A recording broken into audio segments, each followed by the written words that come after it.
I'd like to call to order this meeting of the Edgewood Planning and Zoning Commission. It's 6:30 PM on April 23rd.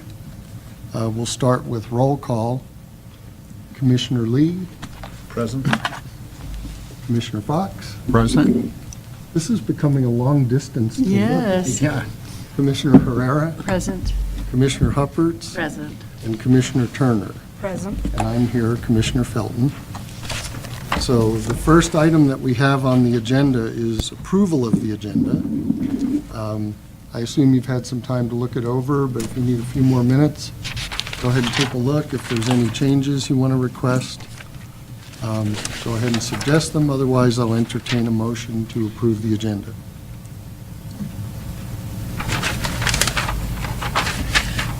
I move we approve the agenda. All right, we have a motion to approve. Is there a second? I'll second. All right, motion and a second. All in favor, say aye. The next item, item 3, is approval of the minutes, the draft Planning and Zoning Commission meeting minutes for April 9th. Take a final look through those, and the same thing. Unless there are changes to make, I'll entertain a motion to go ahead and accept them.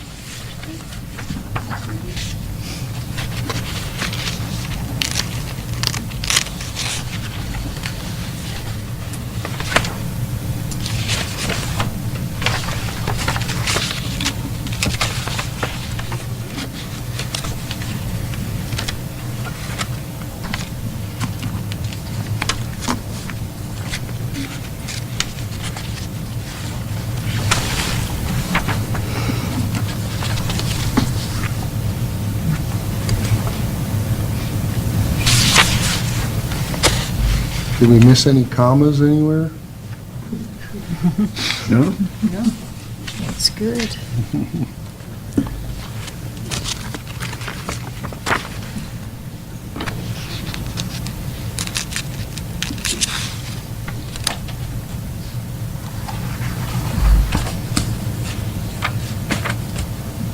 I move that we approve the minutes of March 26th, 2019.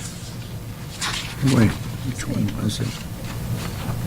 April 9th. No, this is Oh, you're looking at an older one? April, make that April Okay. 9th, Mm-hmm. 2019. And I'll second that. Okay, so we have a motion and a second. All in favor, say aye. Aye. So that brings us to the fourth item on the agenda, which is a public hearing. I just want to clarify something with everyone here. If you're here to speak on the public hearing, to provide testimony, either for or against one of the proposals made, you don't also need to sign up for public comment, okay? You're free to sign up for public comment that we'll handle later in the meeting, if it's on a different topic or, something related but not tied so closely to the public hearing itself, all right? So as a public hearing, this is a quasi-judicial procedure in which the commission serves as kind of in a role that, lawyers or a jury would serve, trying to discover and weigh facts related to the proposal. That's to help us decide the matter that's before us. We're going to hear from the applicant, and I'll go over what the first public hearing is. And then any parties that are opposed, we'll hear from the town staff and our job really is to determine if the proposal is compliant with town ordinances, if it's something we should or should not approve according to existing ordinances and the testimony that people provide, okay? So this is a public hearing, a request for subdivision. The application is from Donovan and Josie Bassett for a subdivision of 200.6 acres into 3 lots at tracts C1, B1, and tract R, lands of Bassett located in the northeast quarter of Section 34 and the northwest quarter of Section 35. T10N R7E NMPM Town of Edgewood, Santa Fe County, New Mexico. All right? So can the staff attest that required public notice of this hearing has been given? Yes, it has. Okay. So this case is being heard under provisions required by the New Mexico Court of Appeals, intended to protect the rights of all parties to the proceedings. Requirements include the identification of all parties and their witnesses, and the swearing in of all parties giving testimony. The affected parties will have the right to cross-examine persons giving testimony, okay? And the commission and staff can also ask questions along the way. So I'm going to start by asking the commissioners to affirm that they have no conflicts of interest or ex parte contacts with anyone involved in this case, and we'll do this one by one. So Commissioner Lee, can you confirm? I so affirm. Okay. Commissioner Fox? I so affirm also. Commissioner Herrera? I so affirm. Commissioner Huppert? I'm going to recuse myself on this one, just in case of possible conflict. Okay. And then Commissioner Turner? I have no conflicts, no ex parte communications. I also have no conflicts of interest in this case and have had no ex parte contact. So the concern is that this hearing be fair in form and substance as well as appearance. Therefore, I'd like to ask the group that's here, is anyone present who objects to my participation as chairperson or to any one of the other commissioners participating in this hearing? We're okay? All right, then we'll proceed. So what I'd like to do is have all persons who wish to give testimony in this hearing rise to be sworn in at this time.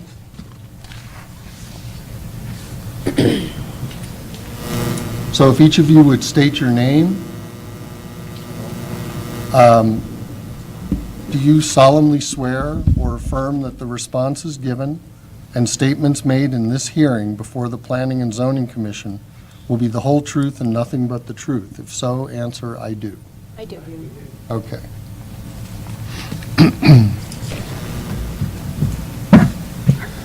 So what we're going to do next is ask the staff for their preliminary report regarding this proposal.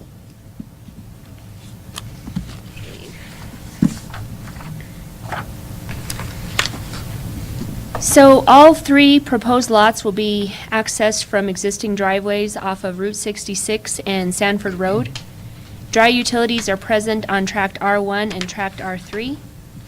Easements, Tract R1 not shown on proposed plat. Tract R2 has a 50-foot access and utility easement. Tract R3 has a 25-foot utility easement and a 10-foot utility easement. Tract R1 has an office and scale. Tract R2 and R3 have no structures.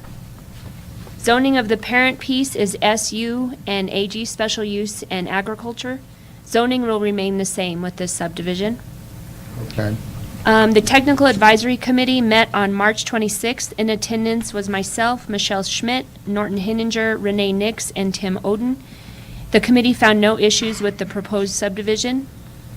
I had some abutters call with concerns that this was a zone change. You know, I let them know that it was a subdivision. They didn't have a problem with the subdivision, the people that I spoke to. And did you want me to give my recommendation or wait for that? I suppose we can wait Okay. until we hear from everyone involved. Okay. Thank you. So at this point, I'd like to ask the applicant or their designated representative. This is sort of like opening remarks. Just go ahead and, tell us a little bit about the proposal. Usually this lasts a few minutes, so whatever you'd like to say, come on up to the microphone, state your name, and give us some background on what's being proposed.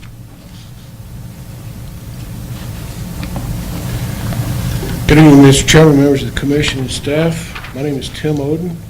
I'm president and general manager of Oden & Associates. Oden & Associates is the authorized agent for the applicant in this matter before you tonight. Mr. Bassett, Mr. and Mrs. Bassett have owned these 200 acres for a number of years, having received them from his mother. And actually, the property was formerly platted into two pieces of land. So we have one piece of land kind of up there in the northwest corner on the north end along Sanford Road that was a portion of what we see now as R3. So Mr. Bassett's intent is to reconfigure the two existing parcels, platted parcels, into these three parcels. In doing so, he would like to separate the quarry property, which is zoned SU, and really not characteristic with the rest of the property, which is zoned agricultural and residential. So we're making a big piece of land around Leon's property there, C1B2, that you see kind of an island in the middle that has existed for a number of years. Mr. Bassett's parents lived in the house that Leon lives in today and sold it to Leon, I believe. But he's making a larger piece around it. He's making the property west of the section line, on the west side of the property zoned AG, agricultural, into tract R2 containing 111 acres. And the property to the east on the section line there, the section line kind of goes through the middle of everything here. The property to the east being tract R1, which is the quarry itself, 76.9 acres. That leaves tract R3 surrounding tract C1B2, which he's created as an enlarged property, and that's tract R3 that contains 12.46 acres. There is a 100-year flood zone shown as the shaded area going through the eastern portion of R3, kind of at the bottom of the hill. The eastern line of tract R3 kind of goes up on top of the ridge, and it's kind of a natural barrier between this particular property down in the bottom and the quarry property up in the trees and back off to the east. So he'd like to clean it up and make it a little bit more manageable for his estate and create these three tracts, which is how he'd like to manage it, and replat the two pieces of land into two differently shaped ones plus one. So we're actually gaining one out of the three that you see here. One's a new net gain, I guess you might call it. I'll stand for questions, Mr. Chair. Okay, thank you. Do any commissioners have questions for the applicant's representative, Mr. Oden? No. Just clarify one thing for me. The staff had said that this is not a zoning change, so this R2 designation and the R1 designation in these areas? Not to be confused with the zone. Oh, These are okay. tract numbers. Gotcha. Okay. R1, 2, and 3 are just Yeah. totally arbitrary tract Like numbers. that we C1 assign. and B1, yeah. Yes, Okay, sir. I just wanted They're to not- clarify They're that. not zoning designation, they're tract designation. So the zoning was agricultural and special use, and it'll continue to be that? Yes, the zoning is a little blurb below there. It says zoning in section 34 is AG, ag zone. Yeah. On R2. R1, there's a zoning designation there is SU on the east side of the section line. Staff and I talked about, what the property was zoned when this was annexed in I'll call it the mass annexation, I guess, for lack of a better term. And I think this plat will clarify that zoning that was designated for this property when it was annexed. So it was a little fuzzy to me as to what was SU and where the line was and so forth. So this will designate exactly what those zoning designations are. I think it'll be a little more manageable for everybody. Mr. Chairman? Yes, Commissioner Turner. Mr. Oden, I'd like to Yes, ma'am. clarify something about this tract called out as R3. So the zoning on that tract, is this going to be a tract with two zonings, two different zone categories? Or, because it looks like it's straddling the line.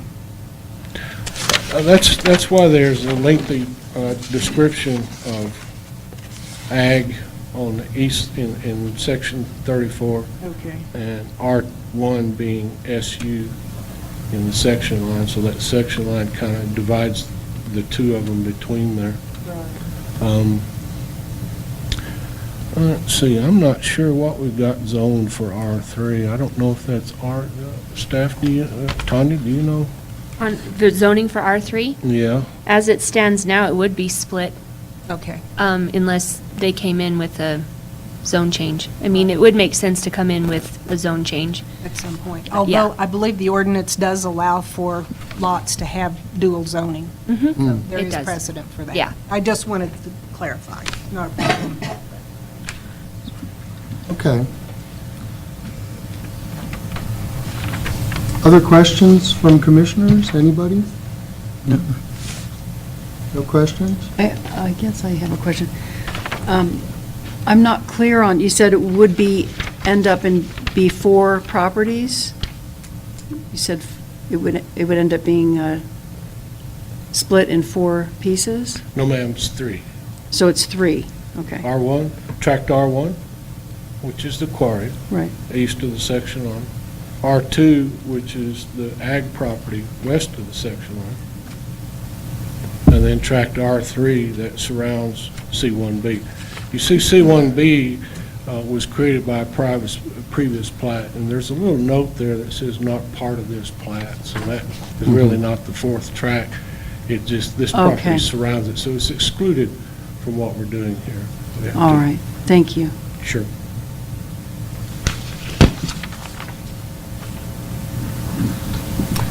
Mr. Chairman? Yes, Commissioner Turner. May I ask a question of staff about the previous plat? Ms. Mortensen, I noticed on the previous plat that Santa Fe, I believe it was Santa Fe County, had put a note about severe to moderate regarding limitations to septic tanks. There was a note on the plat. Did you address that at all with the TAC team? I'm sorry, severe and moderate what? Let me see. I'm sorry, the lights here are not good for my glasses. Pursuant to the Santa Fe, it's note number 3. It's on the previous plat Okay. document that you've given us. It says pursuant to Santa Fe County Land Development Code, the soils rating on this property is designated as being severe moderate regarding limitations to septic tanks. Potential buyers should inquire with the New Mexico Environmental Department about the suitability of conventional septic tank installation before purchasing this lot. We did not discuss that. Okay. Do you regard that as something that needs to be disclosed on the plat? In fact? It probably wouldn't hurt since it was disclosed on the other one. I don't know that the quarry side would ever have any septic tanks there, but, way down the road maybe. I believe that when it would, it might need to be, actually, Mr. Oden, it may be need disclosed just for way down the future line. My concern was more with the other side. The other side, yeah. Right. Yeah, For a future thing, just to have disclosure. right. It's not a deal killer, but I just, What is the date, excuse me, Ms. Turner, what is the date of that plat that you referred to? It looks like 1996 is where your official seal is on. 1996. Santa Fe County does not require that note on current plats. That was a kind of an interim note that they were putting on plats, just as a buyer beware type of thing. Obviously, the quarry property is quite rocky in places, which is not to say that you couldn't get 10 septic tanks on it if you looked. And the ag property on the west side, it's got a little hill in the back of it, and the rest of it is really good dirt, So and it wouldn't have wouldn't be that an same issue. kind of thing. oh, okay. Santa Fe County does not require that note, haven't required that note in probably 15 years on plats in Santa Fe County today, so Okay. I don't know about perpetuating it. It's self-evident. Any purchaser that would potentially buy a piece of land out here and apply for a septic tank permit is going to have to go through that procedure Exactly. to meet compliance with, and get it septic tank permitted today. Well, thank you for adding to our knowledge base on that. Without complicating which parts of this property that note would apply to and Right. which doesn't, Right. is the problem. Okay, any other questions, commissioners, for either the applicant's representative, for Mr. Oden, or for staff? If not, then what we'll do is see if anyone who is sworn tonight would like to ask Mr. Oden any questions. You have an opportunity to sort of cross-examine before we hear in detail from any opponents, but do you have a question for Mr. Oden while he's up at the podium? Anyone? No? Okay. Thank you, Mr. Oden. Thank you, sir. So what we'll go to next is anyone who may be opposed to this proposal, who has been sworn, to come on up to the podium and, state whatever opposition you may have, and then stand for questions also from the commission on your opposition to the matter. Anyone? Yes.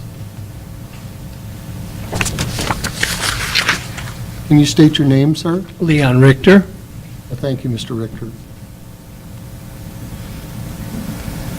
Thanks for your time, staff, council members, and people that showed up. I don't oppose to subdividing. Mr. and Mrs. Bassett have that right, but it needs to be done properly. I just want to go back, if we can, just a little bit. I believe Ms. Mortensen said there was no dwellings on, let's see here, R3?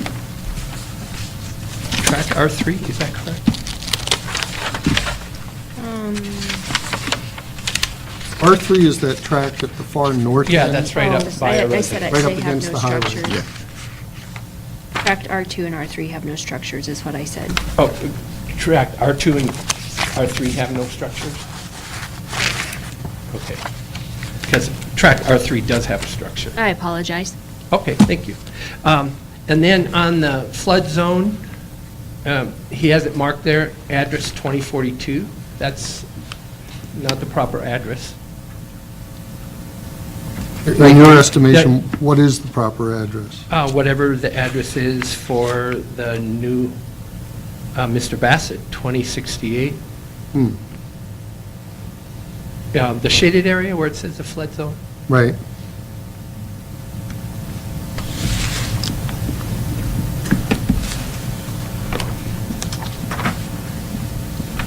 Okay. And I also, like Ms. Turner, about the septic, the only thing I could look on that in is because it was in a flood zone that there was a caution brought up by the Santa Fe County about the septics. Because there's a flood zone right there where that comes through, if people were going to put a septic in that area. I believe the note mentioned soil types. It wasn't It does. talking about Oh, is it? floodplain. So- It says the soils ratings on this property is designated as being severe moderate regarding limitations to septic tanks. It doesn't reference. Oh, my potential for correction, flooding. yes, yes. And has the council, the underlying question here with this subdivision, what's the real purpose of it? Is the quarry going to be sold? And another question is, none of the quarry has been reclaimed for over 25 years. And that was on record at Santa Fe County Commission meeting by the owner. So why are we going ahead with a subdivision that hasn't been reclaimed, any part of the quarry part of it? That's a question I have. That's all I have. That's all? Okay. If I may, I would ask Ms. Mortensen to kind of weigh in on this one, that the technicalities of it, that someone at the point that they choose to subdivide their property it's really not incumbent on them to state what their plan is to develop it, that they have any intent to sell it or to not sell it. That's a separate process. Should they decide to do that, they'll come before the proper commission and council again to seek approval to do that. Is that right? So when we look at a subdivision, when it comes into the office, we have to look to see what it is zoned. So say it's zoned R2, and they want to subdivide it in half. We have to make sure that, and say they have 5 acres, we have to make sure that they can only subdivide where there are 2-acre lots. Right. So that's what we look at. Nowhere in our subdivision ordinance does it state that we have to ask the reason that they're subdividing people, as long as as long as it matches what's in the ordinance, they can subdivide anything. We can't ask that. I mean, you can, but it's not part of our ordinance. Well, if I'm correct in the way I've looked at this, and Mr. Oden has helped me understand some of the nomenclature here, there's no request to subdivide this or change the zoning in any way. Correct. We do not have a pending application to Right, change the like, zoning. there isn't a request to change from special use zoning to something residential, or from agricultural to something residential on either of these large tracts. That is correct. That That would be a would- separate public hearing. That would be a whole separate public hearing, with proper public notice and, the whole bit. Okay, thank you. Okay. Anything else? Commissioners, do you have questions for Mr. Richter or staff? All right, thank you, Mr. Richter.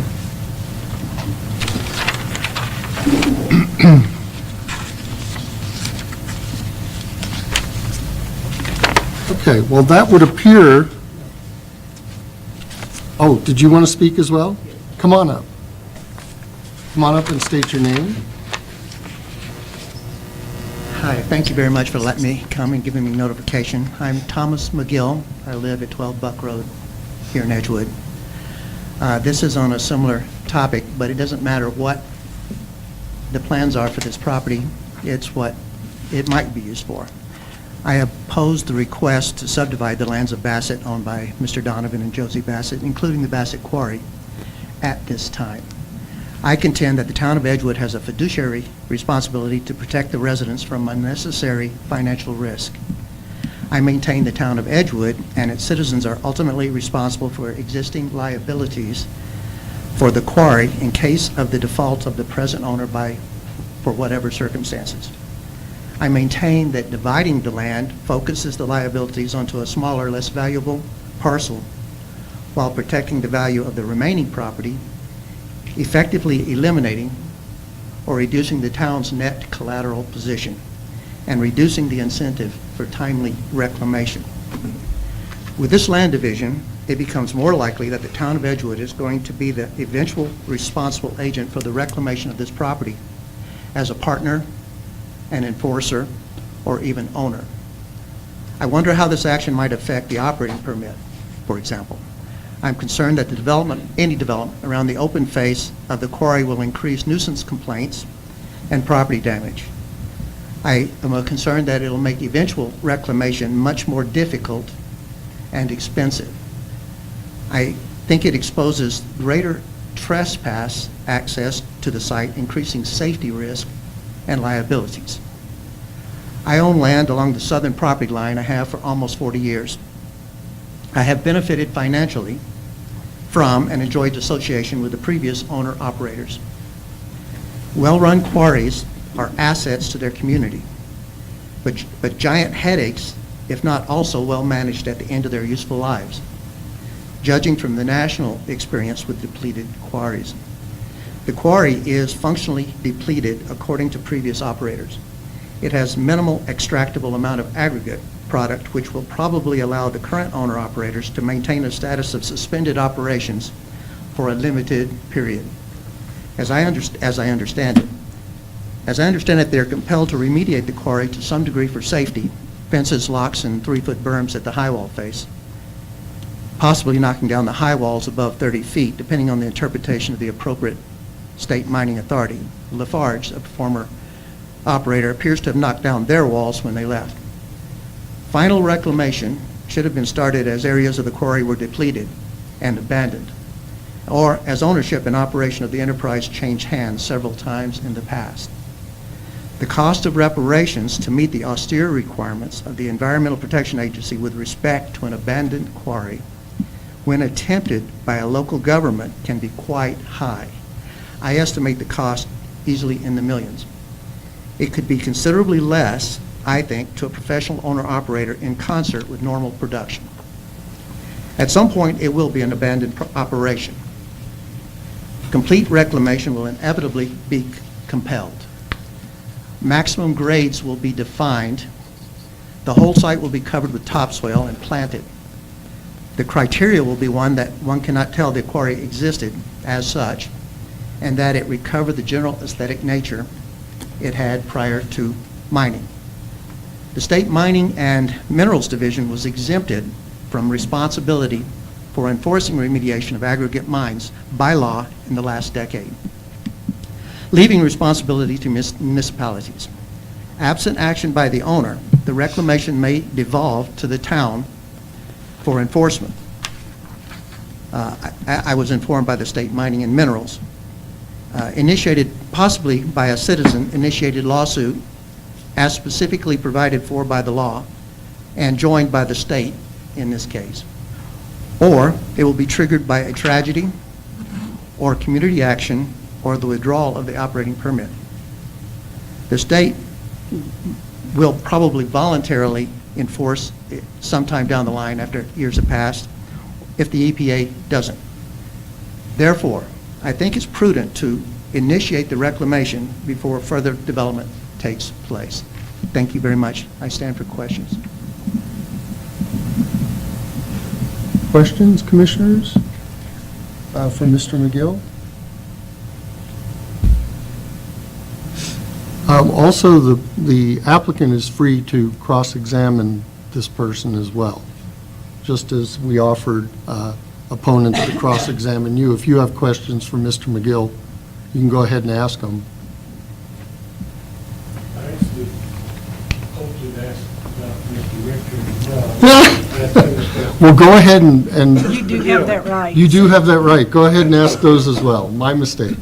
Mr. McGill, are you aware of, or have you ever seen the reclamation plan on file in Santa Fe County with this quarry? I have, yes. You have? So you're familiar with at what point it starts and stops? I've read, I've looked at it, but I'm not, it's been a number of years. Okay. That's all the questions I have, Ms. Okay. While you're standing, do you have a question for Mr. Richter as well? I do. I didn't understand Mr. Richter's comment about staff said there weren't any structures, but he said there were some structures, and I'm not sure which tract he was talking about. Mr. Richter, could you please approach the podium too, so we well, we want to get you on the microphone too, so that it's... R3, tract R3, there's a well house on there. Is there not? Right here? Yes, there is. And I don't see that. You don't see it there? Okay. Is there? Unless you, I'm There looking at there is a well on R3, yes. a well house. A well, I assume there's a well inside there. I didn't Yes. open it. Well, it's outside, but that's the pump house. Yeah, but there is a structure right there at that little cutout. Okay. And I didn't see it. Yes. I was told there wasn't, but she corrected me. Okay. Is that right? Is a well house a structure, I guess? My question is? How, I mean, is it a building?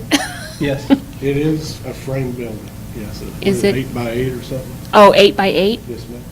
It's a well house.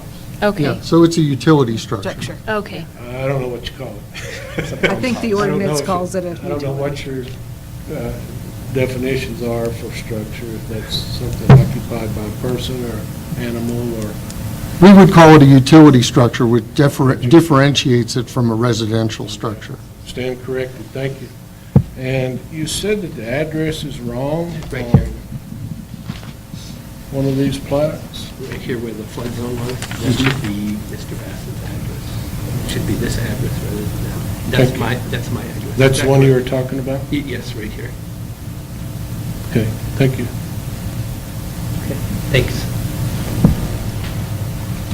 All right. Anything else? Rebut, at what point do we rebut this testimony tonight? After staff or now, or? Yeah, what we would do is we'd ask the staff for a final report after we've heard everything, Okay. and then we would give you an opportunity for kind of closing Okay, remarks. all right. All right. I'll reserve till then. Thank you. Okay, thank you, Mr. Oden. Yes, Mr. McGill? I'd like to expand just a little bit on Mr. Oden's question of me, and that is, back in the, with your permission, Sure. back in the 80s, I considered making an offer on that property, at which time I went down to the mining and mineral, did my research, in which case I looked at the documentation, what was involved, and decided against doing it. Thank you. Okay.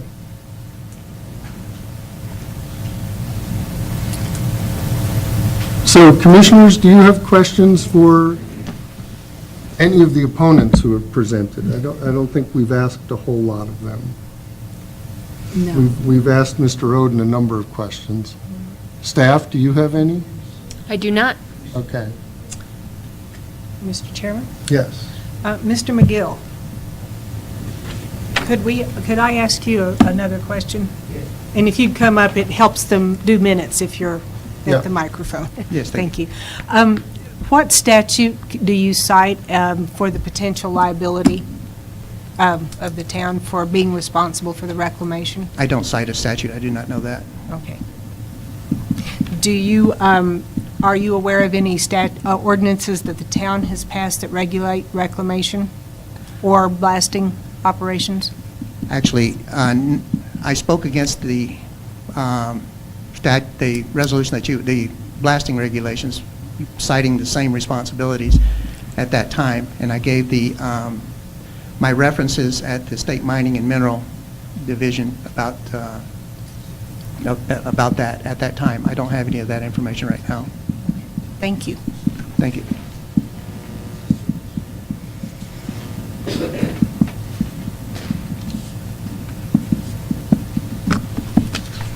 Okay.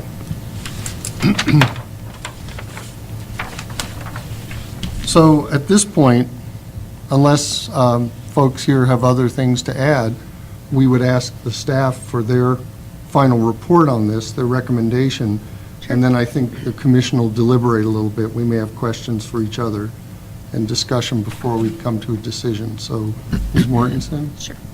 This proposed subdivision meets all requirements for preliminary and final plat as stated in the Town of Edgewood Subdivision Ordinance 2017. The proposed lots will all have access from Route 66 and Sanford Road, and all utilities are nearby. Staff recommends approval. Okay. So do commissioners have any questions about that? No.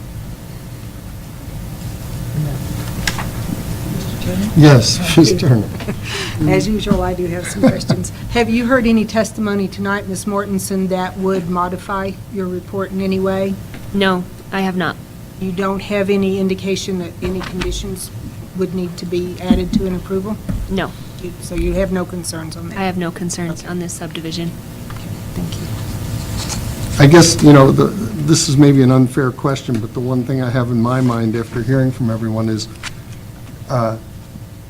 this is being subdivided, but it's not changing ownership in any way. There's no zoning change. Does it, in your opinion, affect this property's status with respect to any reclamation of that mining site? Is it the same liability that's held by the same people? As far as I know, but again, in our subdivision ordinance, we don't have anything that would speak Right. to that. Right. And that's what we have to go by, is Right. what's in our subdivision ordinance. Okay, so basically, nothing's changed. I'm sorry? As far as the mine is concerned, nothing's changed by us taking action on this tonight? No. Okay. Any other questions, commissioners? No? What I'm going to do then is give the applicant, Mr. Oden, just a few more minutes to sum up if you'd like. Go ahead and make kind of a closing statement and stand for any follow-up questions that anyone may have. And then we'll move to a decision on this. Thank you, Mr. Chairman, members of the commission and staff. I just want to take a couple of quick minutes to respond to the questions from the testimony that you heard tonight. The structures on R3, as we discussed, is a well house. The address shown on the plat is provided by Santa Fe County's Rural Addressing Department. There is a signature line on the plat wherein Santa Fe County will sign off on these addresses that are shown. If they're not right, they won't sign. So they give me the address, I put them on. I don't, sometimes I don't feel that they're right, but I don't argue with those guys. As to the quarry itself, you'll notice on the plat that the property on the east side here is totally fenced in one way or the other. The fence comes down the driveway from the highway, goes around Leon's house, proceeds up the hill. That whole property on the east side is fenced, more or less how we're dividing this property right now. Along a section line, Yes, sir. basically. Yeah, the fence is off a little bit, but my point is, the quarry property is entirely fenced away from the rest of the property, and always has been. It's a separate piece of land. We're simply drawing a line down the way the property is used today. The quarry is still active.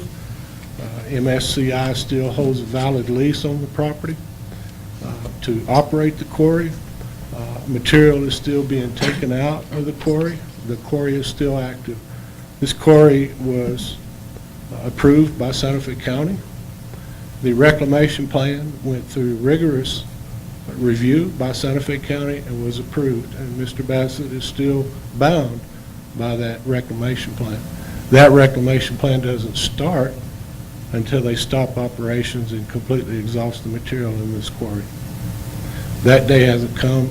That day may not come for a long time. We don't know.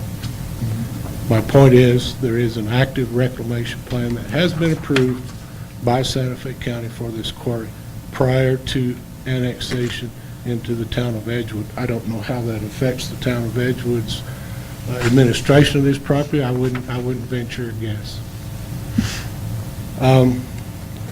Mr. McGill's concerns about reclamation and operations and continuing operations really has no bearing whatsoever on this request for subdivision application tonight. The lot lines are being drawn the way the property has been used in the past and will be used in the future. The lot lines are drawn the way they're drawn because Mr. Bassett wants to administer his estate and his property. He's not a young guy. He's here. And you're welcome to ask him questions if you like tonight about how come he's doing this or whatever you ask, if you like. He's here. He's not a young man, and he would like to manage his property a certain way, and this is the way he would like to manage it, and that's why he's doing what he's doing here tonight. Like I said, I agree with staff that this application is in full compliance with your subdivision regulations, and I urge approval tonight. Thank you very much. Okay, thank you. Mr. Chairman, may Yes, I Mr. ask a question about? Yes, yes. I'm sorry. This is my ignorance, so please bear with me. Tract R2 will be separated from Tract R1, so is there any reclamation requirements that will remain on R2? Or is there any reclamation requirements that are on R2 now? R2 is, I'm sorry, I loaned my plat to somebody in the audience. That's the R2 is the piece agricultural on the zone. west, or? Yeah, it's the piece on the west, yes. So that will, from what I understand, Thank you. by splitting this, then R2 will not have any reclamation burden. R2's never been zoned SU for the quarry. It's been separated by the fence line there up down the section line, so no. The It wouldn't have reclamation those plan is for the quarry. The quarry is pretty much what you see on R1. Well, the quarry has a whole bunch of reclamation requirements on it, a plan you mentioned, Yes, sir. but R2 will not have that. Never did. That's correct. But It never did, even though they were connected lands. That's right. It was one big piece of land with two different separate uses and zoning designations. Even though there wasn't a property line there, it had split zoning on it. Okay, Yes, but sir. this will guarantee that R2 will not be subject to R2 anything that is the not- quarry will be subject to. I'm sorry to interrupt you. Yes, that's correct. R2's never been part of the quarry, nor will it ever be part of the quarry without some further action coming forward for change of zoning to make it SU for quarry purposes or whatever. So It's a good separation of the property. Okay, so the separation of the property provides distinct division of reclamation requirements. Uses and From zoning. virtually zero to whatever they are for the quarry. Yes, sir. I Okay. think so. Thank you. You're welcome. Thank you. Thank you, Mr. Oden. I think what we'll do now is the you. commission, if they have questions or discussion, will deliberate a little bit. We'll go ahead and consider the public hearing closed. We'll deliberate and then come to a decision. So, commissioners, do you have points of discussion or questions for staff to try and help us reach a decision?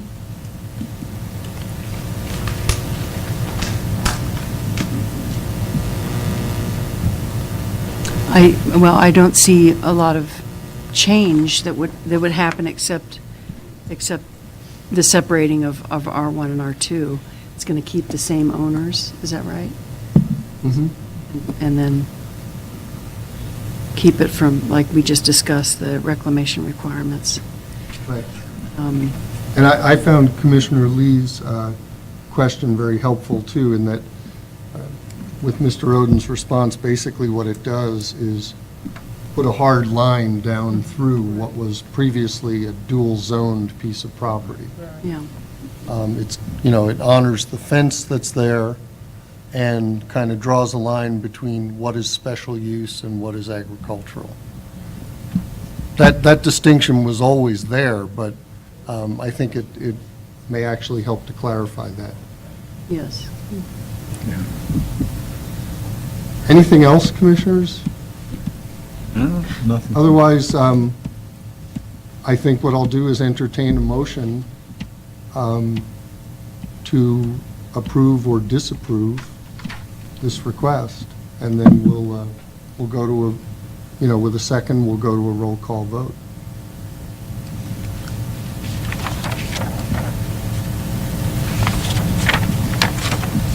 Mr. Fox, do you want to give a stab at the motion? I'm not exactly sure what the motion Would be to either approve or disapprove, or approve with conditions if there's been any discussion of need for them, which I don't think applies in this hearing. Yeah, I make a motion that either approve or disapprove of this proposal. And if there is no more discussion Right. on it. And I'll second that. Well, I don't understand the motion. Was it a motion to go ahead and Approve. approve or to deny the request? Oh, Clarify for me, please. I thought we No, no. were then going to have like a vote on it. Yeah, but we need a motion we have to vote on a motion. On a It has to be a particular clear motion. motion to either approve or deny. Okay, I make a motion that we approve this proposal. If there's no more discussion on it. Excellent, thank you. Is there a second? And so I second that motion. Okay, we have a motion and a second. I guess let's go ahead to a roll call vote on this. Commissioner Lee? I'd like to know that I'm allowed to vote in this case. Yes, you are. Yeah, Okay. you're an alternate, bringing us to a full quorum Okay. with absent one member. I vote to approve the motion. Okay, Commissioner Fox? I vote to approve the motion. Commissioner Herrera? And I vote to approve. Commissioner Turner? I vote to approve. And I would also vote to approve it. Okay. Thank you, Mr. Oden. thank you all, everyone who participated. It was good to hear very useful information there. Does anyone need a break before we move on to another public hearing? I'd like a break, and we can go. So what we're going to do, I'm going to have us take a brief recess, and we'll move on to a second public hearing. It's the next item on our agenda. And I won't have to do a whole lot of introduction of the process because you've all seen one go beginning to end. It's going to be just like the one you just saw. All right? So let's take a brief recess, just a few minutes, and then we'll reconvene for the second public hearing. We don't want to keep Mr. Oden too long. You got two in a row here, so let's get ourselves on to the second one. So what I'm going to do, because we've already done sort of the preamble and folks understand, the Court of Appeals' role in this, we're going to jump right to requesting certification on this second one. Let me read what's on the agenda. So this is also a public hearing, a request for subdivision. This is item 5 on our agenda. An application of Jared Gallegos for a subdivision of 5 acres into 2 lots at Tract E, Lands of Shepherd, located in the southeast quarter of Section 13, T10N, R7E, NMPM, Town of Edgewood, Santa Fe County, New Mexico, AKA 6 Windsong Lane. Okay? And we have this displayed on the projector here. So I'm just going to jump right to asking staff if proper notification has been made of this hearing. Yes, it has. Okay. And then I'll ask all of the commissioners involved here if I'd like them to attest that they have no conflicts of interest or ex parte, and we'll do this roll call style. So Commissioner Lee, do you have any conflicts of interest? No, I have none. Okay, Commissioner Fox, No, I have none. Commissioner Herrera, any conflicts of interest or ex parte communication? No, I have none. Commissioner Hupperts, No, I have none. Commissioner Turner, I have none. okay, and I also have none. So, if the staff will give us their preliminary report on this one, actually, let me back up a step. Is anyone in the public here objecting to anyone on this commission serving in this subdivision hearing? And then anybody who knows they're going to give testimony, if you would stand to be sworn.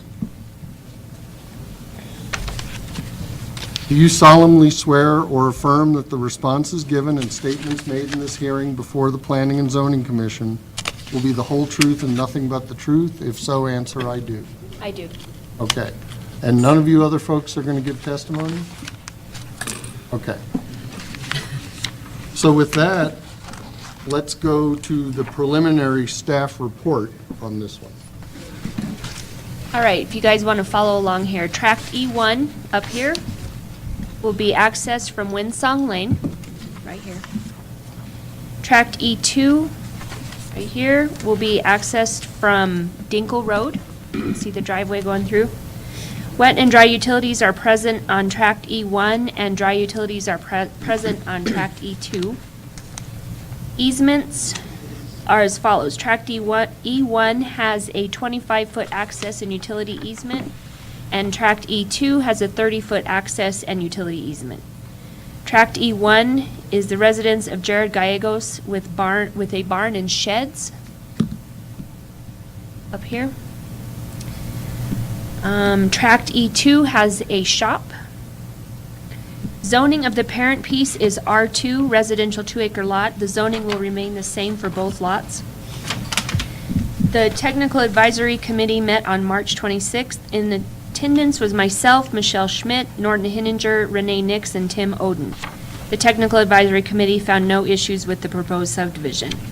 Abutters called with concerns of zone changes but had no issues with the subdivision. I did receive an email that I passed out, you guys. And, oh, it's right here. This is a neighbor. She's concerned with the reason why they want to subdivide the property. She is in fear of it turning in, the shop portion turning into a commercial business. You can read through the emails. I let her know that there was no pending application for a zone change. I was not aware of any business being run out of there. But basically, as I said earlier, this subdivision fits, and what their future use is something that is a completely separate issue that we would deal with at a later time. Okay. Okay. So with that, I'm going to invite the applicant or their representative to come on up to the podium, state your name, and go ahead and give us an opening presentation about this. Help us understand it. Thank you, Mr. Chairman, members of the commission and staff. My name again is Tim Oden. I'm President General Manager of Oden and Associates. Oden and Associates is the authorized agent for the applicant, Jared Gallegos, who is present here tonight as well. The application is to subdivide or divide Tract E of the lands of Shepherd, approximately 5 acres, into 2 tracts, separating the house from the shop. This property is located, is a couple miles east on Dinkle Road from 344, at the northeast corner of Windsong and Dinkle Road. All wet, dry utilities are currently there. The shop is not connected to any sort of septic tank or anything, doesn't have any water in it even. The applicant would like to separate this for future purposes going forward. He may decide to come back in and ask for a zone change for the shop. He'd like to separate it first before he contemplates doing that. For purposes of insurance, his mortgage on his house, his insurance, he needs to just have the insurance cover the residence and not the shop. He's got the shop totally separate financially, so it makes sense to separate it because of the 2 buildings. The shop is accessed directly from Dinkle Road. There is a driveway shown off Dinkle Road that kind of curves around and connects back to the house driveway up there and goes back out to Windsong. So there's a little driveway that kind of wanders around both properties and connects everybody to everything else. So, property is not located in a 100-year floodplain, best we can tell.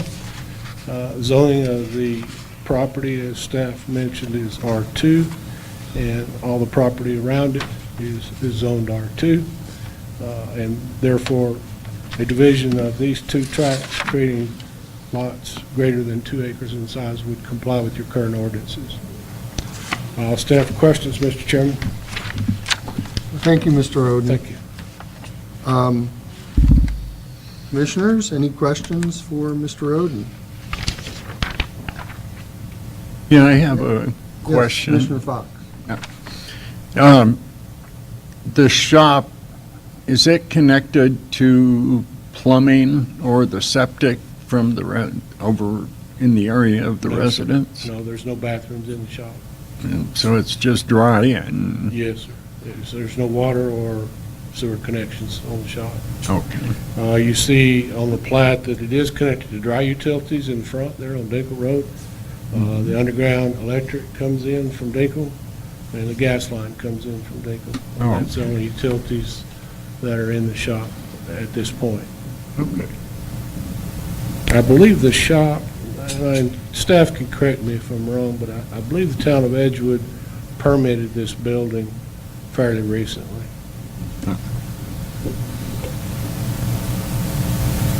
Commissioner Turner, did you have a question? Yes.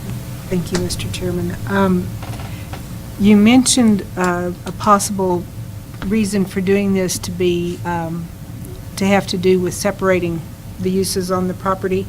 And if you could educate me, please, I'm generally familiar with the deeds of trust, but I was wondering if the lien holder on this property needs to be notified of actions of this sort?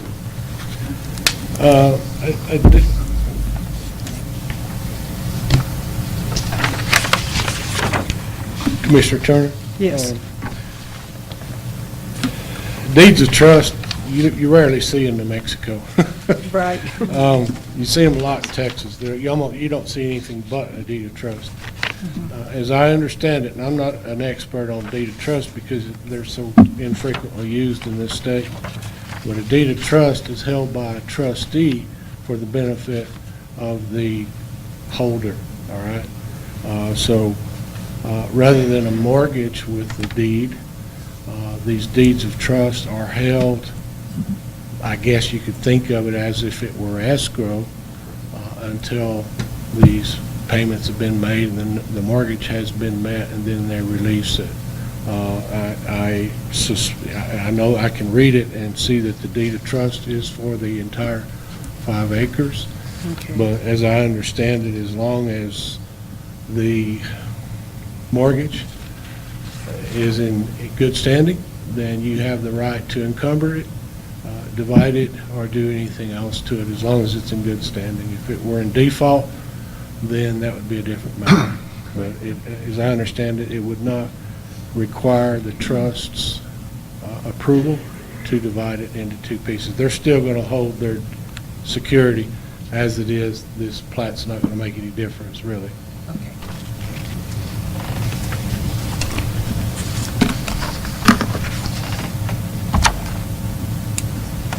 Other questions? Anyone?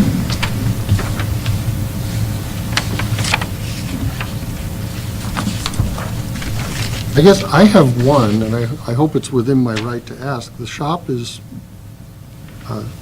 substantial compared to the residence here. And am I within my right to ask just what kind of shop it is? Because we do have concerns coming from members of the public. It is an automotive shop. He's Okay. got a lot of cars in there. He's got motorcycles. He does paint. He does a lot of stuff with his cars and his hobbies. He's got some race cars and some pretty nice cars, some classic cars in there. And yeah, it's big. It is a big building. It is very big. Okay. I mean, I've got a neighbor with a house, with a shop or a shed next to their house that's bigger than their house. It's not unusual, and in fact, he builds cars too. I've seen that. Other questions, you guys? For Mr. Oden? Staff are also free to ask any questions of the applicant that are unasked at this point. I don't have any questions at this time. Okay. I guess I have a question. The electrical is set up separately from, I'm not clear exactly where the residence is. Is it right in front of the, Right here. Yes, she's So pointing that's- to where the underground electric comes into the residence up there. And if you drop down below the shop there off Dinkle Road, you'll see the UGE underground electric going into the shop there off Dinkle Road. going up, going? And they are separately Separate metered service. totally. Okay, they're separate. Yeah, Have Each, so- The lines there. Oh, See right the here. lines coming down? There That's you the go. gas and the electric.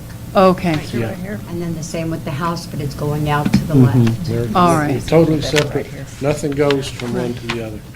okay, I was just asking that, yeah. Thank you. Sure. Now, Mr. Oden, you had said that the shop is separated financially.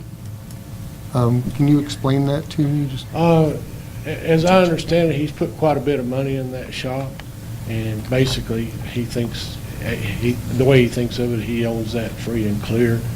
Certainly, he has a mortgage on the residence and the 5 acres. Okay, But separating this, if you would allow him to refinance the house in 2 acres. if you I would, see. And finance the shop, pull his cash out of there separately with 2 separate mortgages if he wanted to. And that's what I meant by that. okay, that helps, thank you. Thank you. It's kind of a prudent thing to do, really. Okay. Other questions? Any from commissioners? No? Well, proponents of the matter, people in support of it may speak if they'd like to, but I've asked people if they want to be sworn. People were like, no, I'm good. So I'm assuming that you all don't want to say anything, or? Okay.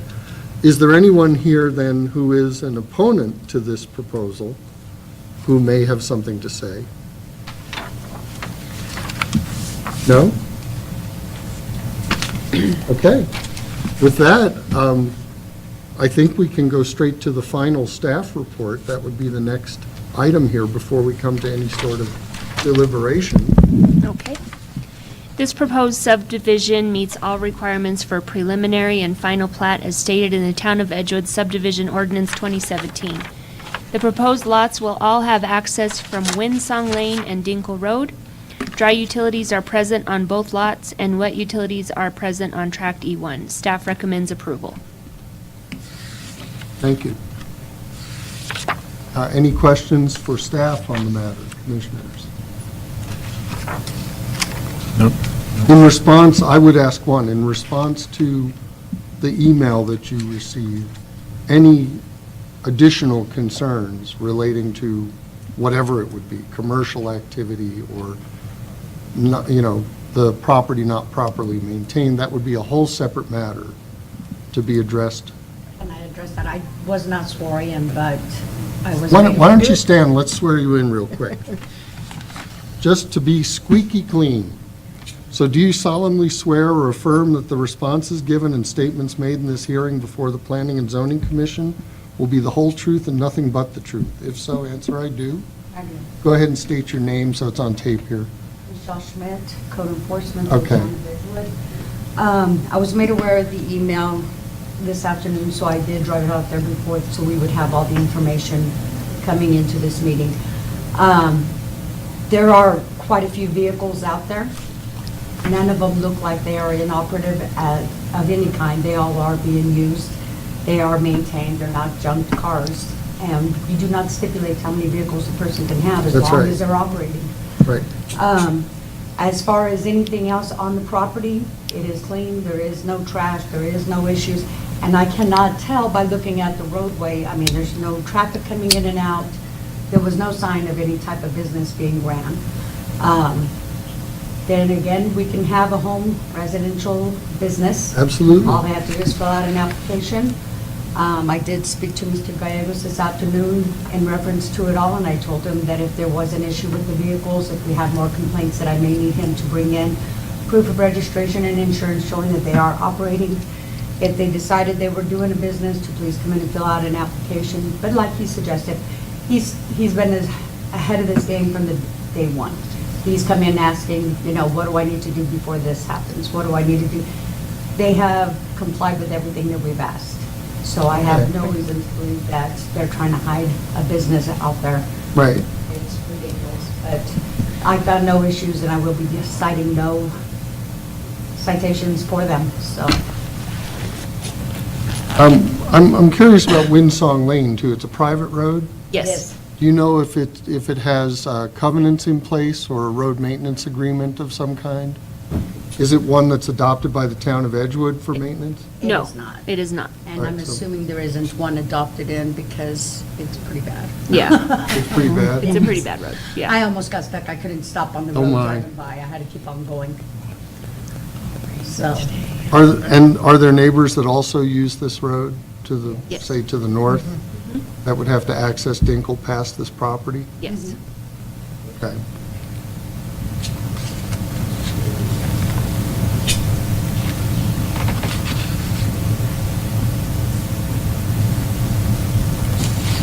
Anybody else have questions? No.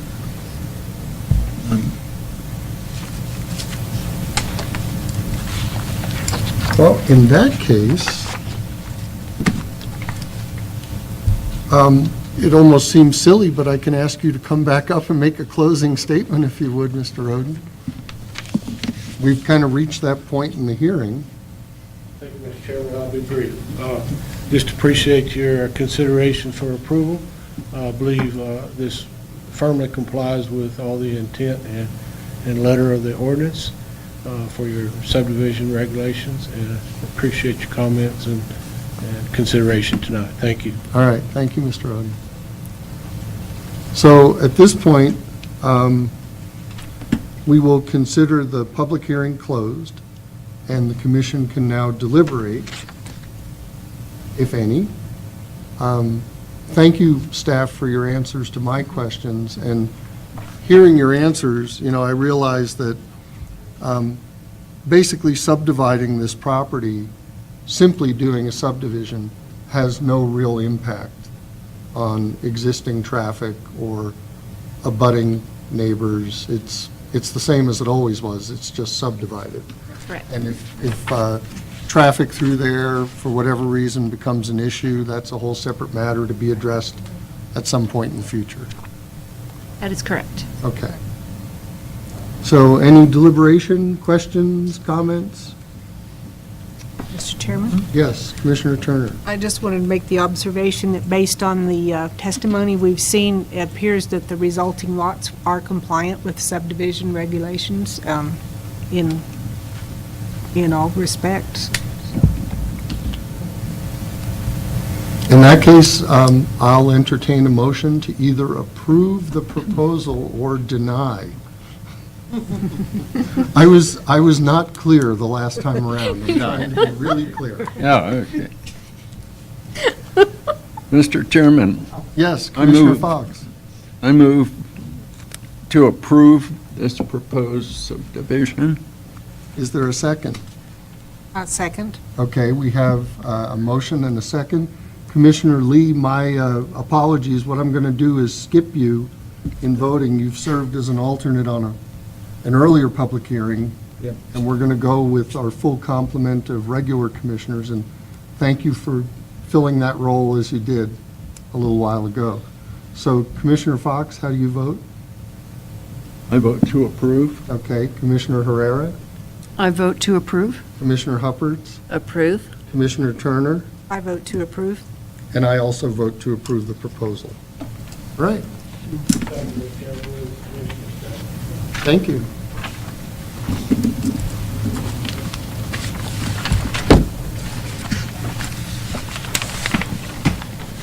So we're going to move along to the next item on our agenda. Good night.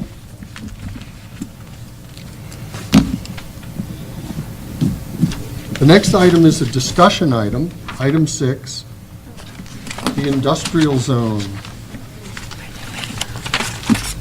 Again.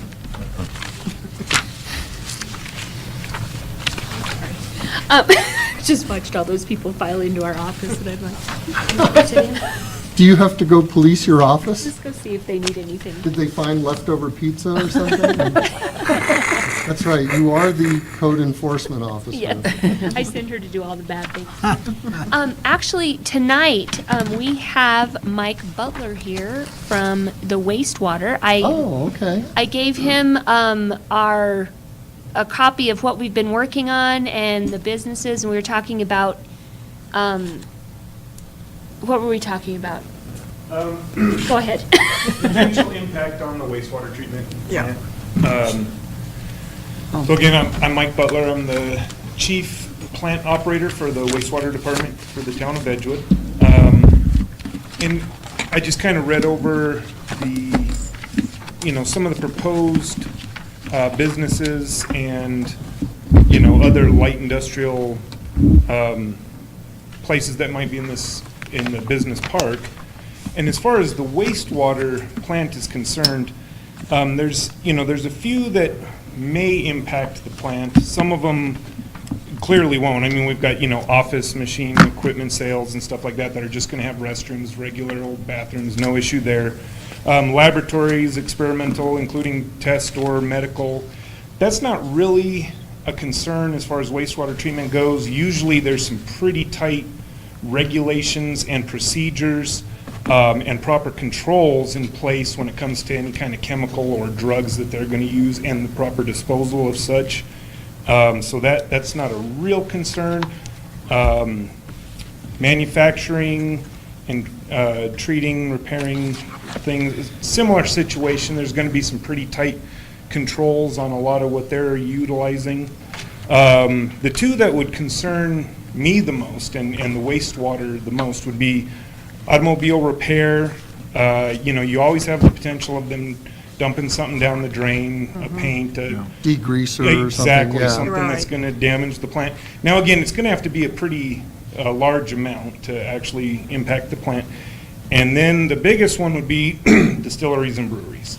So depending on scale, that would be something that could very potentially impact the wastewater treatment We plant. use a lot of water, huh? Okay.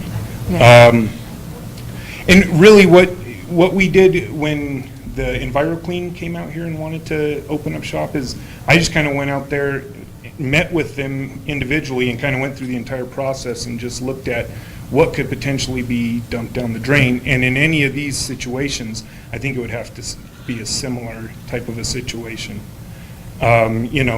As far as like distilleries and breweries, a little microbrew is not going to be a big deal, but when you Right. start looking at something large, like a Bosque Brewing or something like that, you can see a BOD spike, which is the measure of the waste coming into the plant, 10 times or even 100 times what the plant's designed to handle. So it's not necessarily the quality of what's coming in, but the quantity of it? It can be both, actually. it- You can see huge spikes in the quantity, but you've also got the quality coming in. You can have solids, you can have pH changes, which really affects wastewater treatment. And it depends on what they're doing on a certain day. It would be, if they're bottling or if they're brewing or if they're pouring bad beer down the drain or whatever the case may be. And in a situation like that, there's other measures that can, be taken, obviously pre-treatment being one, which is expensive and kind of costly.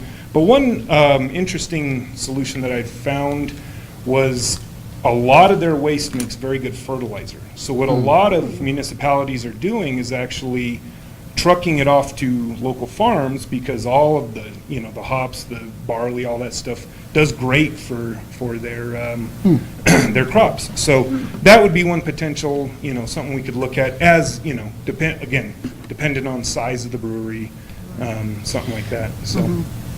So you're saying then that you would want on automobile repairing and the distilleries and breweries, you would want to be part of the development review process for Absolutely. those? So Tanya, do you think then that those would definitely stay in the conditional use category? Absolutely, yes. What I've been thinking of with this is that to be inviting as possible, I'd like to have as many permissive uses. I mean, if we're going to entertain it, I'd like as many permissive uses as is reasonable and consistent with good, review of wastewater, traffic issues, whatever. Right. Okay.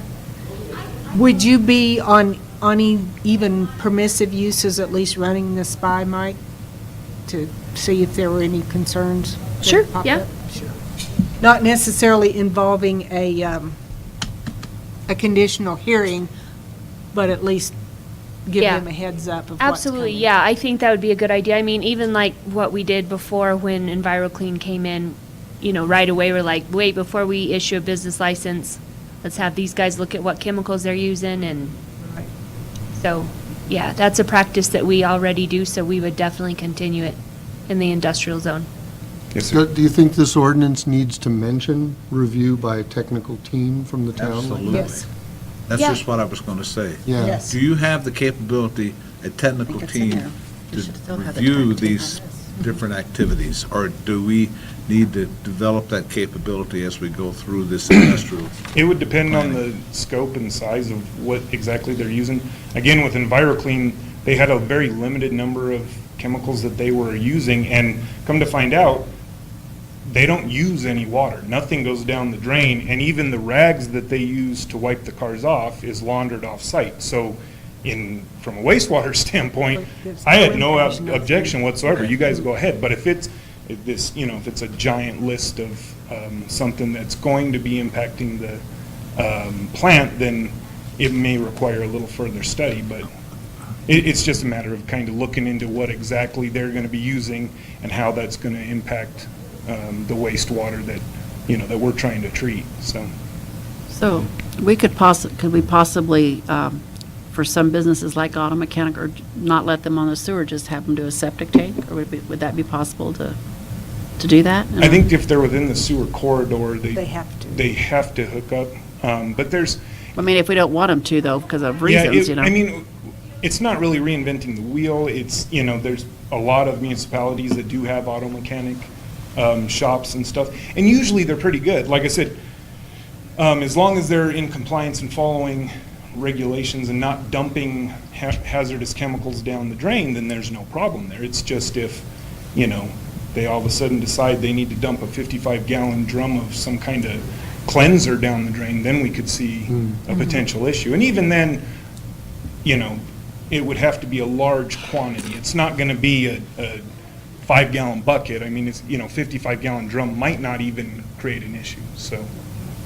Yeah, it sounds like maybe repeated issues like that, like if they Yes. do that once a week. Yeah, you know, exactly. Then you're really going to suffer. Right. Yes, Commissioner Lee. From the central business district, there's at least 2 auto repair facilities. There's the Jaramillo, and then there's the, I can't remember the other one, Undercar?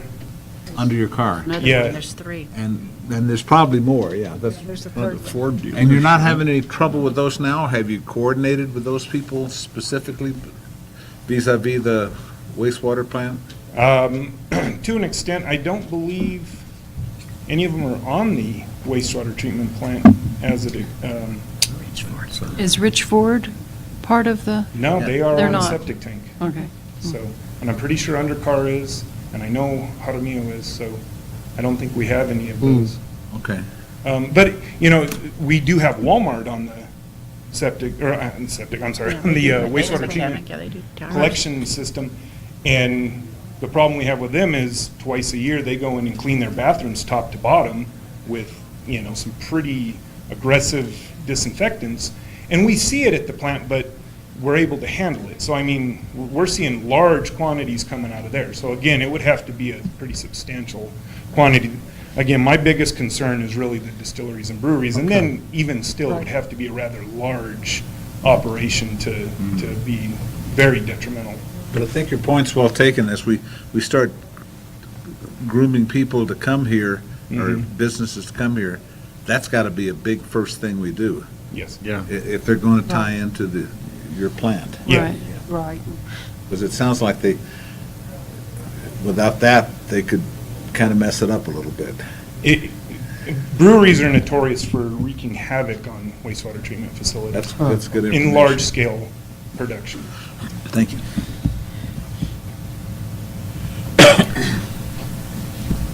Tanya, I think we're seeing a need here for institutionalizing the TAC team and the zoning ordinance as well. My question is, do we want to confine it to light industrial, or do you see a need for that for Across the zoning ordinance? across the I would zoning like to have it across the zoning ordinance because there's many times that, like for development review and whatnot, we need to get the team together and look at things. So yeah, I would like to implement it into the zoning ordinance as well, especially for this. Right. Well, commercial also, I think it should be any, Sure. the TAC Sure. team. Right. And I don't know that we've worded that anywhere on the, What about like dry cleaners and things like that? Dry Laundromats? cleaners can be very hard on wastewater treatment plants. Dry cleaners, laundromats, same? Yeah. Yeah.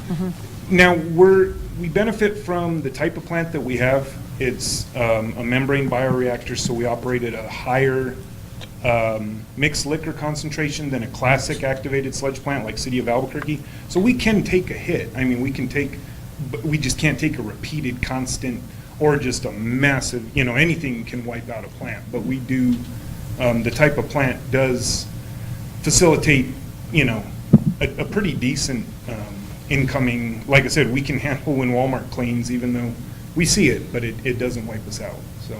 Do they give you advance notice? Not yet, we're working on that. Okay. That might Yeah, that would be a helpful. blessing. Yeah, yeah, I've been employed since February, and that's definitely on the to-do list. I was thinking that on the TAC team that he should, that should only maybe be included for commercial and light industrial. We don't include them for residential, do we? No. No. So That's what I was thinking. It'd be a little bit different TAC team that it would include the sewer. But you do in residential have transportation issues and, access issues, so. Right. I'd like to see it, probably you'd want to write it a little bit flexible so that you could bring people in as needed, not necessarily have to call everyone for every Yeah. review. So. Right.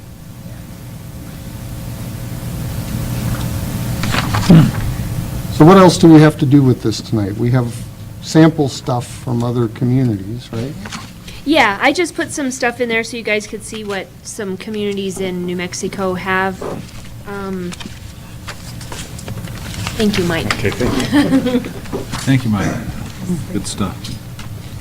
So we're going to build in TAC to the whole ordinance if we can.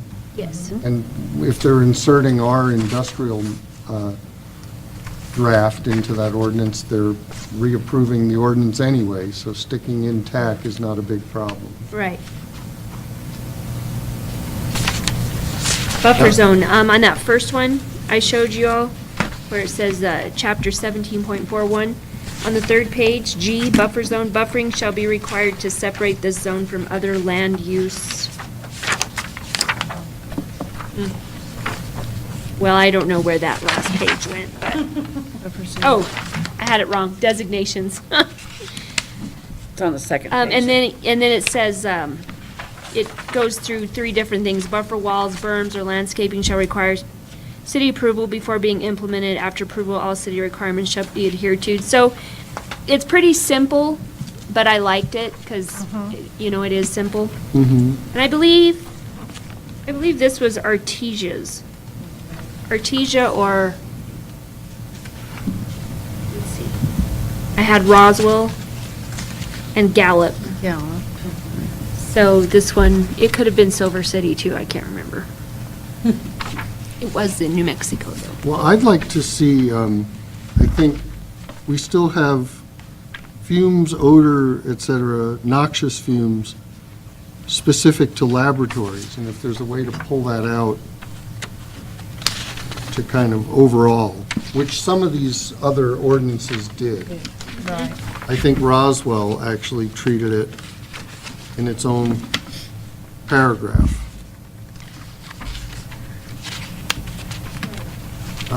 This district is intended for light manufacturing, fabricating, and then they go on to say, creation of noise, vibration, smoke, dust, or other particulate matter, toxic or noxious materials, odors, fire. They have a nice little preamble Yes, in theirs that is excellent. that kind of says, none of that stuff. Right. Yeah. So we can Regardless of definitely the put that activity. in the beginning of ours as Yeah, and well. overall, it might be Yeah. better than just putting it by the one. Yeah, Yep. okay. I can definitely implement that before our next meeting and, I do see one in here that we didn't include, boarding kennels or pet shelters. that's allowed in, commercial. But that industrial area would be a good place for kennels because usually don't Parking. have residents close by. Yeah. Yeah. It might be better than a commercial place. Yeah, we can always look at taking it out of commercial and putting it in You know, industrial. and I never thought of it until I just saw it here, but I'm like, you don't usually have any residents, where commercials can have residents kind of close and, at least where we're Yeah. considering, that'd be a good place for kennels is in a place like that. We might Right. want to add that to our list. Okay. You could allow it in both, and then, Over a certain size, make it yeah, That's a good point, Yeah. yeah. sometimes, hard if you already have some throughout town and stuff that's already been okayed. Well, if they're already here, you can't, but, to consider in the future, it Right. just might be a better location. Especially for a larger facility. Right. yeah, so maybe, allowable in both zones, and the size of the operation is kind of what differentiates them. Mike, how amenable is the design of your facility to incremental upgrades? Actually, that's a good question. So currently, a membrane bioreactor has what are called cassettes. Each cassette has 200 membranes. We are currently Yeah, operating. we saw those at the, Oh, okay, so we're operating on 3 cassettes. By adding a 4th cassette, Currently, we can do up to 56,000 gallons a day. By adding the fourth cassette, we can go up to 75,000 gallons a day. And then you saw the spare basin that's on the, to the side. Everything is in place except for the aeration within that basin, the pre-air, everything else is in place. So it would take 4 more cassettes, which would take the plant up to 150,000 gallons a day. So currently, we're That's doing. really good information to have for this, because as we start considering the industries. And currently, we are doing about 30,000 gallons a day. That's amazing. Yeah, I figured so- it'd be a So whole we're lot more not than near that. capacity. No. No. And there's language in our discharge permit that states at a certain percentage of capacity, we have to enact the upgrade to the next phase, to putting the next set of membranes in. Okay. So you do have some excess capacity that you could draw on if needed. Yeah, and actually, the membranes that are in place are somewhat old technology. With membrane technology, it's always improving. And we just went and looked at a plant in Tesuque that uses a different type of membrane that is potentially stackable in the place, in the room that we have. Wow. So that we could actually increase the capacity even further. So you could bring the newer ones in and use them. Yeah, it's a possibility, so. Well, see, that's a very good piece of news, because while we were going around the plant, I was trying to imagine that, but I didn't have enough understanding of the plant to see the capability to incrementally handle Right, much more than I thought, yeah, bigger loads. yeah. And for a light industrial zone, we may not have to do too much changing at your place, depending on what kind of industries come in. Right. But it sounds like there's some flexibility there that may be really nice in about a year from now. Yeah, absolutely. Thank you. I've got a question, just a quick one for you. When we did our survey, one of the businesses that was most asked for out here was, we need a car wash. Okay. When they do these spray car washes, I've seen some done on kind of a large scale, but for like a normal one, did they use 100% water, or did they filter and recycle They it? filter and reuse a lot of the water, and then there's traps underneath the car washes usually for grit removal, and so you're removing all the dirt and mud and Like everything. grease before- trap type things? Exactly, Right. before it's being sent down to the Mud, plant. mud and Yeah. traps. And, Gravel. as long as it's not contaminated with any kind of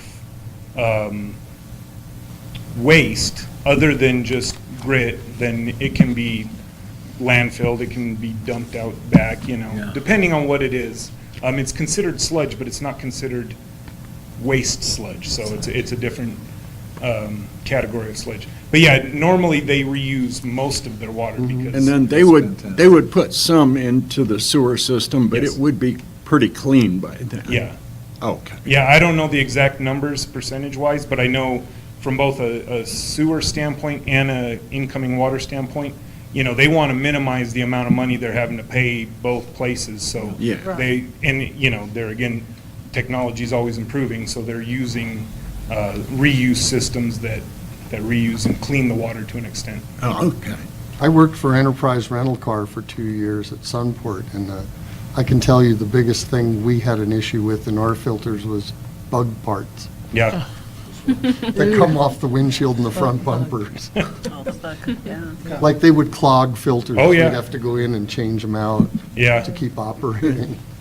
So for 10 years, I ran the Paco wastewater treatment facility. Okay. And the biggest issue we had up there was chili seeds, clogging the filters constantly. Yeah. Oh. Especially chili seeds and skins, especially during chili season, but all year round, it didn't matter. Yeah, we would get bug Wow. parts and then also, this is horrible, but bug eggs.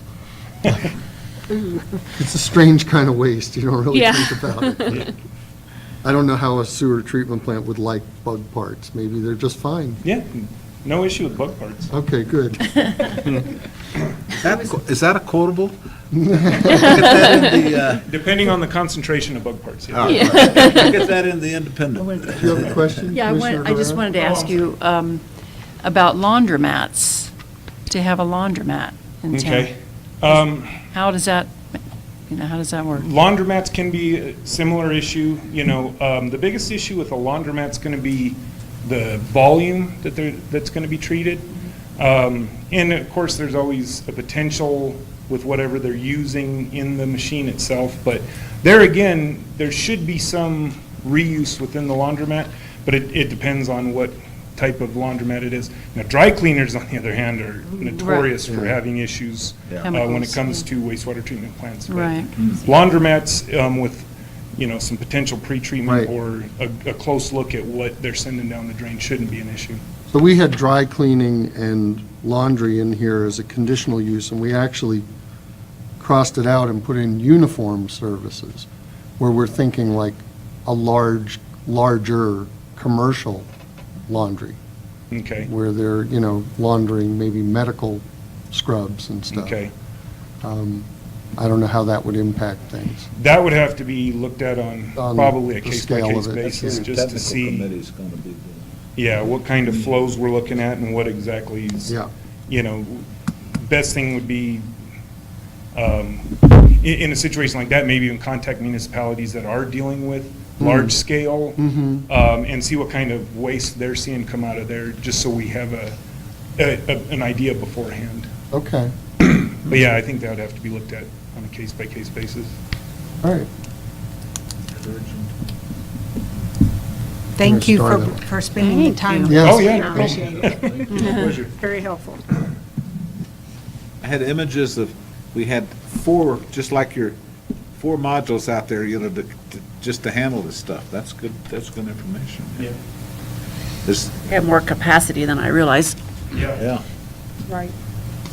I had a conversation just today when I was informed that the plant is at capacity and you can't take any more big businesses, so. Yeah, we heard the same Heard the thing same. during the comp plan I heard workshop. that during the comp plan. Yeah, there Like, was an awful lot of discussion about Oh, our fan club. Your fan club? Yeah. Yeah, during our comp plan workshop on Saturday. Well, They're full of so much information. it's always interesting to get the truth, Like my commissioners facts. I know. No matter You can what. go to battle Not with me rumors. because Carla left me What to you tell hang them, it to I dry. just went out there and Yeah, saw she it. did. She left. I'm like, I'm texting her, 911, SOS. Take them out there, slosh Yep. around like we did. We were right there. Yeah, we were right there on the front line. Exactly. Well, no. 'cause Probably should have had him at that can meeting. actually, go to battle on I them think we saying that actually- we're at capacity. and we can't do managed it. to There's- strike out they don't know We language. have hundreds of. There was a strategy written in the plan that was how to address the failed plant. Yes. Yes. And we edited that a little bit softer language, like how to, enhance capacity or whatever, rather than Didn't do that. address the failed plant.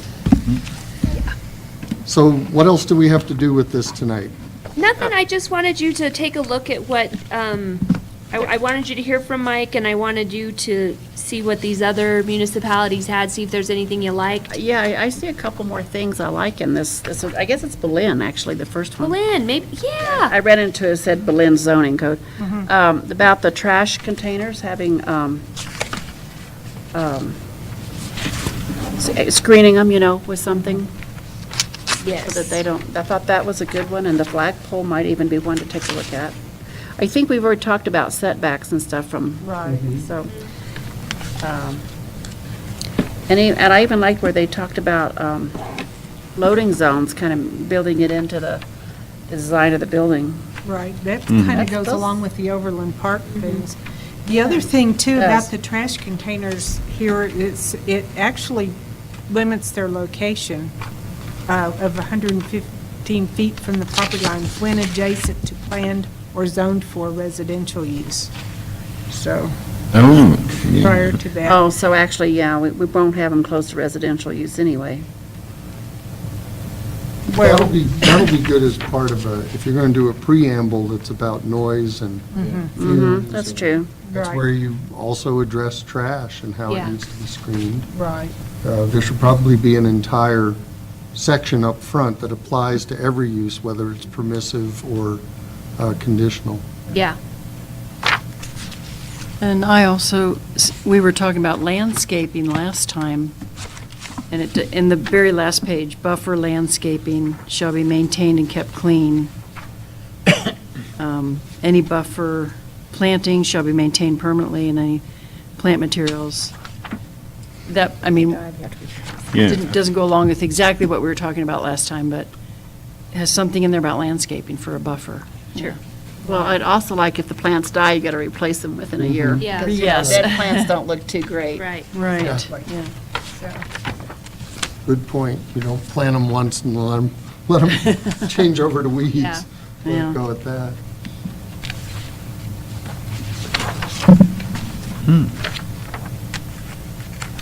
So, yeah, I just wanted you guys to see some other ones, and I saw some things that I liked and thought we could implement them into ours.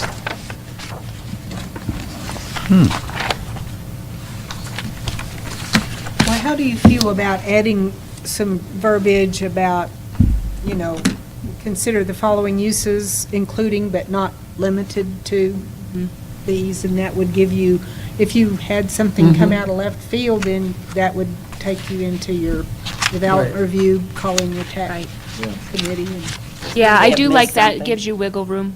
You have some wiggle room. Yeah, Yeah. It puts some flexibility in Mm-hmm. we want to attract some business and Yes. try this thing out it.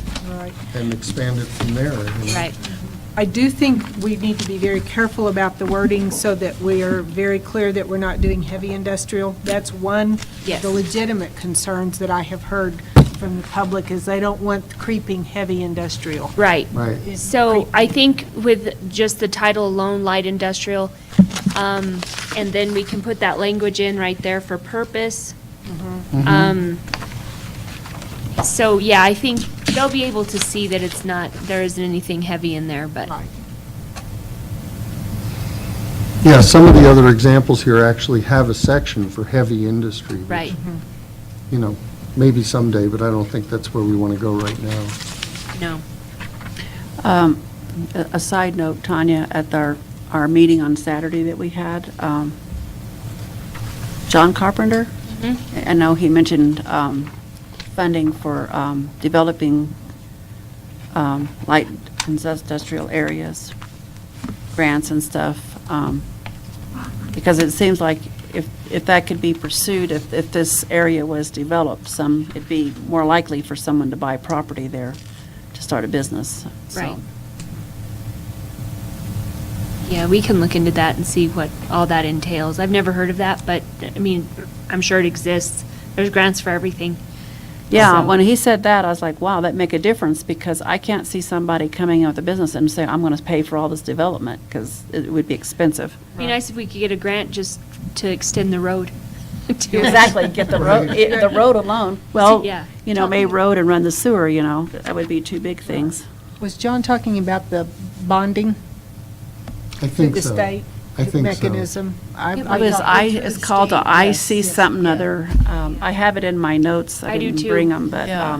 Yes, I remember that. Yeah. What's a nice idea? That might be applicable on Section 16 particularly, but if it would apply to a light industrial zone, it might be worth pursuing. It was specifically for an It industrial was- zone. Was it? well, Okay. because you're bringing economy to the area. Yeah. So there's something for the bang for the buck, so to speak. It would help the economy Yeah.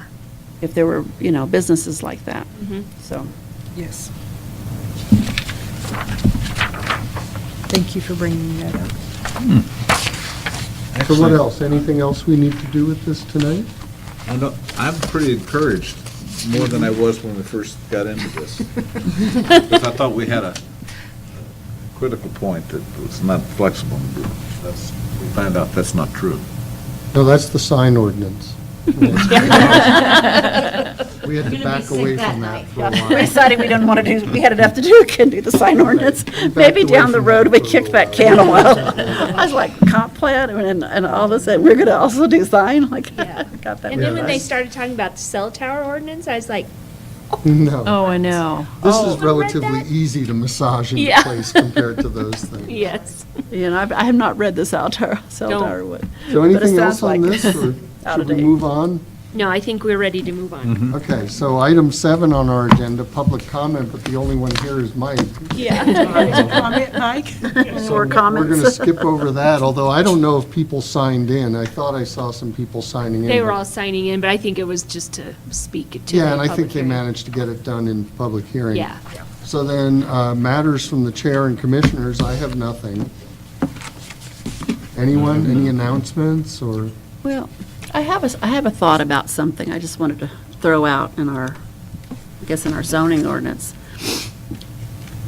You brought up last time that people are always wanting to buy those sheds, to put somewhere, like they're trying to start a small business or something and they want to see if it'll work and have a small storage shed or something like that to get started. Well, I was kind of thinking, would there be something totally wrong with that if it was like only for a year they could have it or something like that, just to help businesses at all? No. And the reason is because it's just not meant for occupancy. There's not a bathroom, it's not ADA. They're not built to any type of standard. Well, I thought about the portable building that moved in over by me. Could they put a portable building instead if They it wanted could, to do because something that's got a temporary? bathroom in it. It's designed for occupancy. It's had children in it. Okay. So it's already ADA certified. So, yeah. May not look like it. May not look like it. They're That's a not sore point beautiful. with me, I'm sorry. Yeah. Well, I was just wondering, a comment came up, I heard about this, and I thought, be nice if there would be something people could do to see if their business is going to make it before they put too much money into it, I guess is what I'm getting at. That is a good point. And there might be some room in the commercial sections for allowing for like a business incubator. I know this has been discussed in the past, where you have a place where people can come and like rent a desk that they don't, it's for a minimal amount. They have a place that they can meet with customers. They have an address, a physical address. And they can lease, and then at that point, they, if the business grows, they can move on. And I believe the Church Street Market has kind of been acting like that. Well, I think they're doing that, and they help people, when I talked to Diane, I ran into her in the store, they help people figure out how to do their taxes and grocery receipts. They're really giving them a lot of help for, the things that they don't know how to do, which is, they kind of are an incubator over there. So I spoke to a guy just not long ago and was talking to him about a property that he just bought. He's wanting to rezone it and potentially do an incubator for businesses, for like office businesses. So Good idea. that might be coming. I think that would be a good thing to encourage. I told him think there was a that's- need for it. Because That's Church Street probably a doesn't have better offices. approach than relaxing the ordinances, to allow things like sheds and, well, we see it with the sign ordinance. I don't know if my business is going to pop, and I don't want to invest in a sign, so I'll go with a vinyl banner for the first 3 years, and Until they it's end up- flopping. They end up in tatters, Yeah. and then it becomes something you regret allowing everywhere. Well, it'd have to be short-term. Of course, it causes code enforcement, because if they don't, they run over you, then you got to make them clean it up. So it's got two double-edged sword there. But I would like to see if there could be some sort of help for people trying to start businesses. Because sometimes, who wants to invest in a building and your business doesn't make it, Well, Big it's like, loss. it's like the where the Pizza 9 is, as you go 66, and it's all, that's like maybe the only business in there.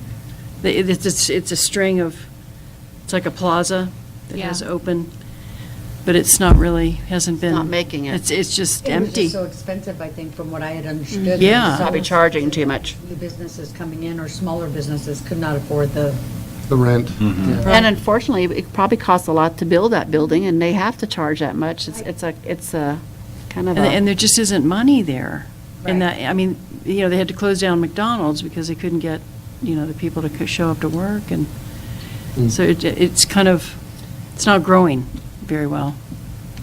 But, yeah, we don't want to have to we don't want to have anything like that necessarily for people to end up well, having empty a stores. lot of people complain about McCaw's buildings. It used to be McCaw's. I don't know who owns them now, but those rentals where those offices used to be were very high, very expensive. And that's why businesses have a hard time renting a place to.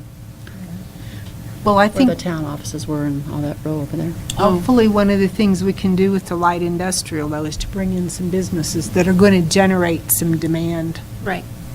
for those things. It's kind of a bootstrapping thing. Other matters from commissioners? Anybody have anything? No. No. Then we'll move on to matters from staff. Just a reminder about if you've signed up and registered, don't forget, May 1st through 3rd.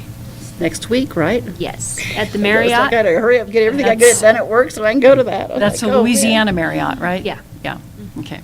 I'll be giving end-of-course exams You're missing out. in the computer lab, in physics and chemistry. Sounds like it's gonna be a really good workshop, actually. Yeah, it is. And then May 31st, I've got all of you signed up to Oh, yeah. go to the COG Yep. for that. I got that day I off. will not be here. Well, you're gonna miss out because they're putting me in on the panel to stump the planner, and I would rather not. I'm regretting it already. To stump the planner, is that what it Yes, is? because the mayor's going, and you know Oh, he'll stump you. he's gonna stump me. Yes. Probably so. That's- Just for fun. Yes. That's how our old reference guide got started. So, Yeah. have you had a chance to confer with any other planners in other towns about light industrial? I have not. And Maida is going out of town. She's going to Thailand, leaving tomorrow morning. Oh, So when she gets back, she said she would be happy to take a look at this and then Right. weigh in on it.